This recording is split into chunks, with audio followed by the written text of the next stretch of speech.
Good day, my name is Wilmay van Niekerk and I am the SIOPSA Community Service Portfolio Holder. SIOPSA stands for the Society of Industrial and Organizational Psychology in South Africa. We are a member-based non-profit organization established to enhance the industrial and organizational psychology profession. As human behavioral specialists in the workplace, SIOPSA translates the scientific body of industrial and organizational psychology knowledge into fit-for-purpose practices and to promote business objectives and help employees flourish. To this end, SIOPSA exists to serve its members, and it strives to create conditions in which psychologists will be able to deliver effective and efficient services to the whole of South Africa.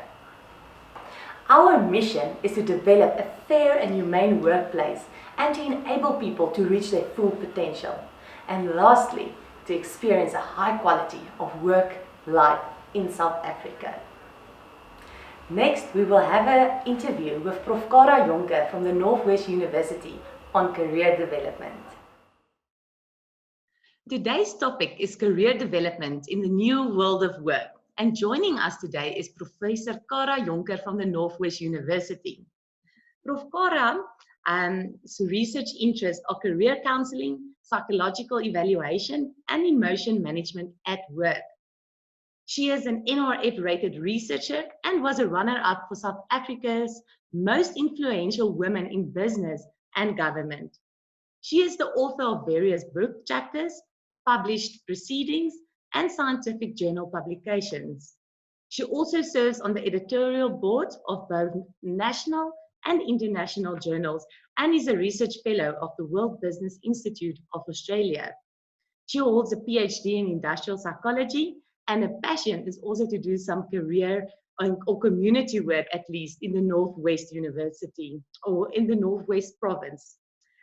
We welcome Prof Cara and thank you for joining me in a bit of a shop talk about this new world of work. Thank you, Wilmay. Prof, I have a few questions for you on this new age that we're entering with the artificial intelligence that people are talking about and technology taking over your work. So I would sort of then start, first of all, as a career development expert.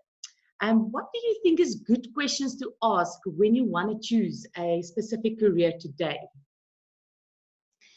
Well, Wilmay, while it still stays important to ask yourself what your passions and your strengths are, I think the question should be, will this chosen career still be fit for the future?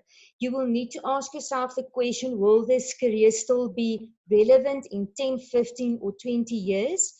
But also you need to consider the question if those core skills will be transferable to other types of occupations, but also within different work sectors. And within your chosen career, you must also make sure that that career will give you exposure to different types of careers and also workspaces. But also you need to ask yourself, will this career be able to evolve? Will this career be able to grow within the technological advances of the digital workplace? Sure, thank you, Prof. There's quite a few questions that I need to note there, especially the last one you said, will my career still flourish in this new world of work? When I read some of the articles and listen to some of the ongoing debates in this new world of work, I see a lot of people also focuses on the skills that we must focus on that is different to the skills we know today. So I want to ask you, what do you think is the new skills that people should rather focus on in this new world of work? Well, my technical skills will have it will stay important, but the future workplace will definitely have a specific skill set that is needed for the future workplace. Skills that's currently considered as the softer skills. Those will be the skills that will become the hard skills. So one can also say that technological skills will become automated, but this leaves room for our human capabilities to flourish. And if I can think of a couple of skills, obviously creativity, that will definitely be a critical skill that will enable us to think in a lateral way, but also critical thinking in order for us to solve complex problems. We need to make, we must we will be able to have the skill of to make quick, informed decisions without getting stuck in data overload. And then emotional intelligence always stays important in order for us to direct ourselves within a changing world of work. And that skill will also become important for leaders. Then closely related to that will be the skill of people management, because robots cannot, well, not yet, give us that need that we have for human interaction. And then obviously we need to have the skill to connect with people, to work with other people, to collaborate also definitely with other people. So you will hear a lot of people skills coming into play there. Okay, Prof. Sure, that makes me very excited. I love soft skills, especially emotional intelligence. And it's really beautiful to hear for me personally that we have to look more into people skills and that connection we have with others. I think that that gives the anxiety a little bit of a rest and gives me a little bit more excitement and hope for the new world. Prof, then I want to ask you, do you think as an expert on career development, should we start reevaluating our current career development plans, or should we just rather stick to what we know? Now, we definitely should reevaluate what needs to be done. I think that there must be a mind frame of a lifetime commitment with continuous professional development, but you should also build on your competitive advantage, and you need to determine what those, I name it, superpowers or strengths are that you can contribute to an array of careers and workplaces. And you need to weigh new career opportunities against the possibility for lifelong learning, definitely. And then you must also start to reevaluate and to build upon your professional relationships, definitely. And then if you are not a networker yet, you need to do that as well, and you must definitely expand on your networking skills. Right, thank you, Prof. I love how you called it superpowers. We just spoke about the skills in the previous question, and now you're calling it superpowers. I think that's definitely a message that I will carry with me. Prof, looking at our career development plans that we have to reevaluate, and then coming back to the academic world, what is it that teachers and academics today focus on in terms of career development and teach our students, and what is sort of the message you carry to them to tell them what they should focus on? Well, Vilma, I hope that we are focusing on the critical things that's needed. So I can only speak from my own perspective. I think the first question I ask or tell my students is not to think of a career, but to think for which careers will you be able to provide work for, especially in the South African context. But coming back to soft skills, within classes, we are focusing on lateral thinking. Students must become excellent problem solvers, but we will have to think on new and interesting different angles of delivering subject content to our students, but also that we must encourage digital literacy as well as the use of new technologies.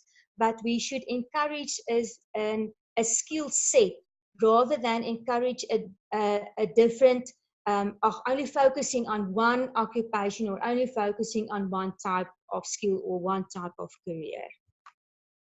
Sure, Prof. It sounds like there's a lot of innovative thinking going into this and all the new skill sets. And yeah, I'm very excited. I think this is something that companies can also look into, as most, well, employees are out of the classrooms, maybe getting them back into training and focusing on the soft skills, especially the problem solving. Prof, I was thinking now while you're talking, back in the day when I was little and my parents used to ask me, you know, what do you want to be when you grow up? You know, what job do you want? And that was such an easy answer. I grew up and there's a lot of jobs to choose from. And I always just said, no, I want to be a doctor. But now as the world progresses and we're moving into this technological world, a lot of people are saying that some jobs will become redundant, which scares people. But then other people also say, you know what, this is an opportunity for new jobs and new job creation and new job titles, which sounds very exciting. So I would like to ask you, you know, what is your opinion on this? Do you think there's jobs that will become redundant? Yes, definitely there will be jobs that will become redundant. Other jobs will transform. And obviously there will be even new careers that we can't even think of yet. So it will definitely happen that there's a transformation in current careers as we know it. Different occupational categories will overlap to form new occupational roles. Regarding those that will become redundant, we can think there of jobs and careers with a high physical work content, as well as those careers and jobs that has some other type of repetition or repetitive tasks. And regarding the redundancy, I think the sectors or the industries that will be hit the hardest will probably be those in retail, in trade, transportation, even agriculture, administrative and supportive types of jobs, but also then in production and manufacturing. You said, you know, way back when you were maybe in kindergarten, they also always ask you what you want to be. But one can also say that even today's grade 3s and 4s will probably do jobs that aren't being born yet, if I can put it in that way. But I think new careers will probably revolve definitely around robotics, 3D printing, nanotechnology, quantum computing, and definitely then automotive, autonomous transportation, if you can think about driverless cars and so on. Prof, this world is moving faster than I can even keep up with. I've also read a lot about the new quantum physics and the jobs that you are talking about. And I definitely agree with you. I think this is where the world is going. And it's exciting to think that the 3-year-olds today will become or go into a career at least that we don't even know what it is yet. And that's quite exciting. To think of it like that. Prof, I've asked you quite a few questions now, and thank you for answering all of them. I just have one last question. From a career development expert in the field, is there any innovation, any guidance, any open-minded thinking that you would like to share with us?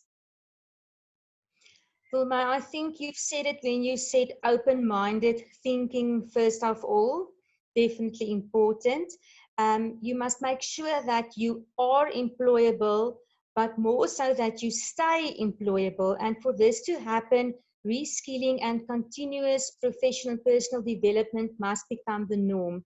And you have to identify those superpowers that we talked about, those unique strengths that you have, but you must make sure that those superpowers can be transferred between a number of occupations and between different work sectors as well.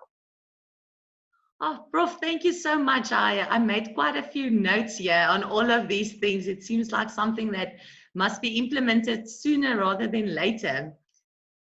Prof, I would just want to say thank you so much for your time and video calling and Zooming and using all these new technologies as we are going into that world. So thank you for sharing your knowledge and your opinions on this new world of work and career development specifically then. We will definitely share this video with the rest of the world and put it on SIOPSA's YouTube channel.